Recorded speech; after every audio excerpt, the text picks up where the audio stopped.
But I mean, a ship-based analogy might be appropriate here, where it's like, let's say there's a bunch of people on a ship and there's a bunch of holes in the ship, and we're quite good at sort of bailing the water out of our section, and we've invented this nice bucket. It would be foolish of us not to share that bucket design, because if the ship goes down, we're going with it. Exposure to true information does not matter anymore. A person who was demoralized is unable to assess true information. The facts tell nothing to him.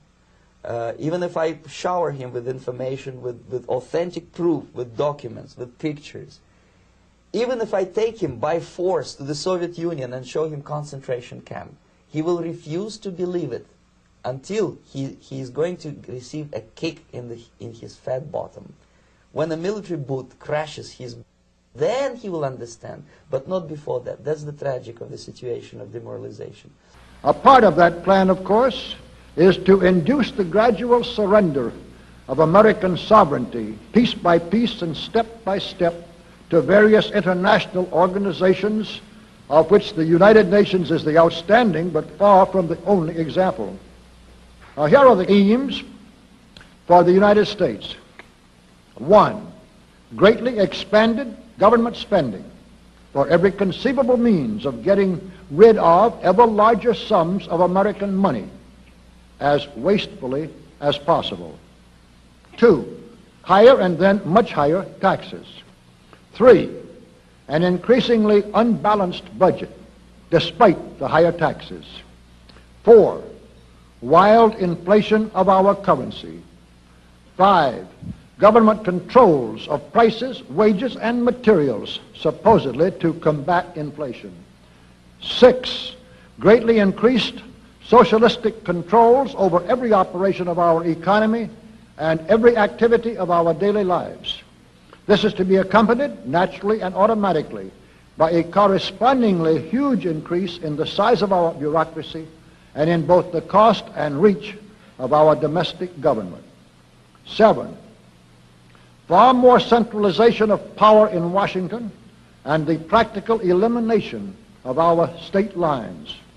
There is a many-faceted drive at work to have our state lines eventually mean no more within the nation than our county lines do now within the states.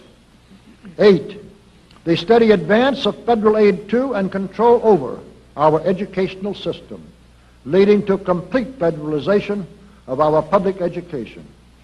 9, a constant hammering into the American consciousness of the horror of modern warfare, the beauties and the absolute necessity of peace. Peace always on communist terms, of course. And 10, the consequent willingness of the American people to allow the steps of appeasement by our government which amount to a piecemeal surrender of the rest of the free world and of the United States itself. So brush the insider's dust out of your eyes, my friends, and the communist soap suds out of your brain, and ask yourselves in all honesty, what on earth is wrong with the United States simply minding its own business?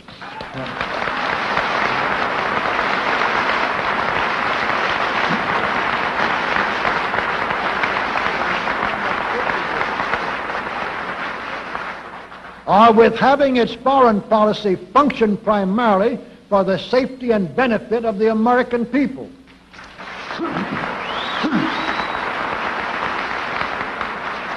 Which is exactly what we had done for the first 140 years of our existence as a nation, to the incredible advantage of ourselves and everybody else. Everybody, that is, except a numerically small clique of power-lusting conspirators who had somehow inflicted themselves on a gullible world. Aldous Huxley, author of Brave New World and brother of Julian Huxley, gave a speech at Berkeley in 1962, shortly before his death. He admitted that his best-selling book, Brave New World, written in 1932, was based not on fiction, but on what the elite were actually planning to implement. And here I would like briefly to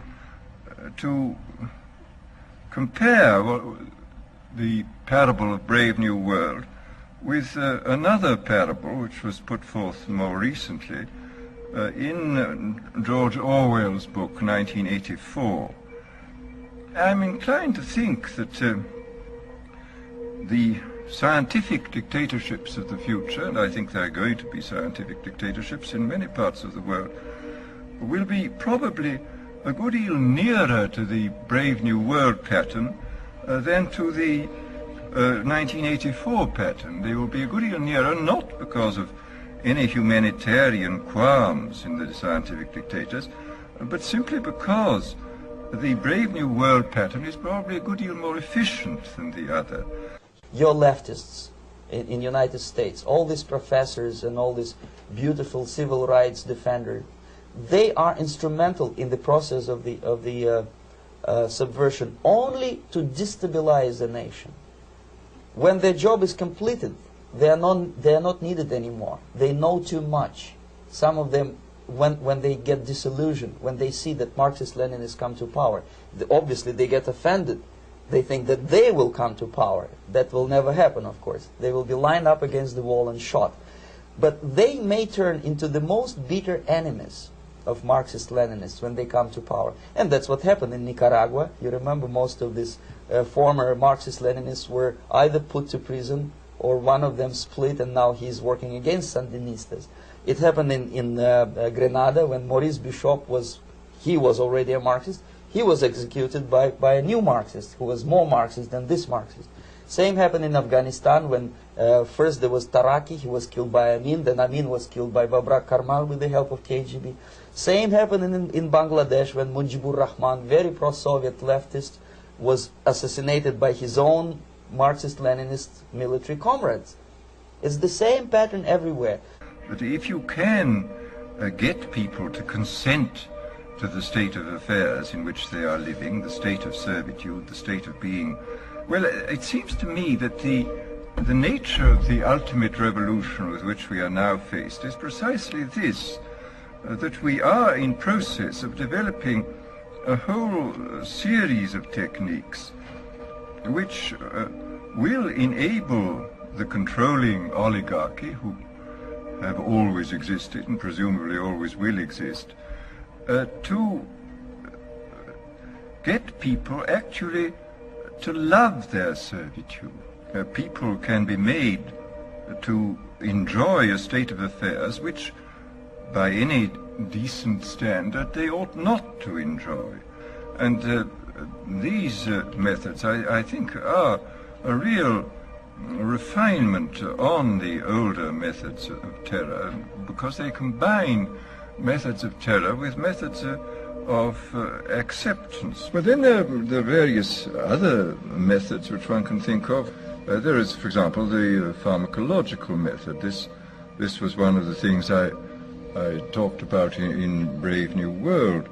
And the result would be that, I mean, you can imagine a euphoric which would make people thoroughly happy even in the most abominable circumstances. I mean, these things are possible. The so-called free trade agreements are not free trade agreements. In fact, to a large extent, they're not even trade agreements.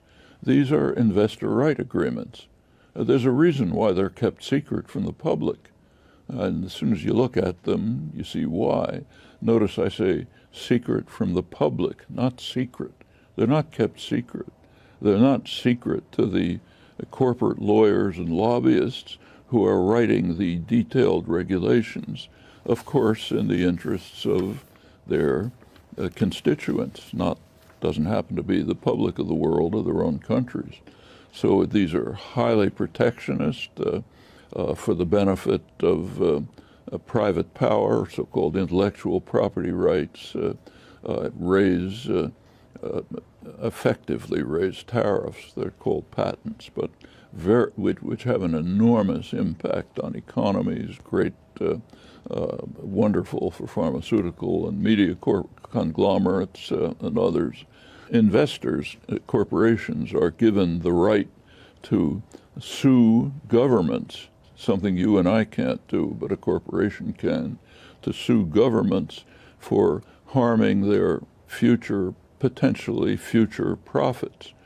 You can figure out what that means. In such cases are already in the courts they're not in the courts, they go to private trade adjudication groups made up largely of corporate representatives.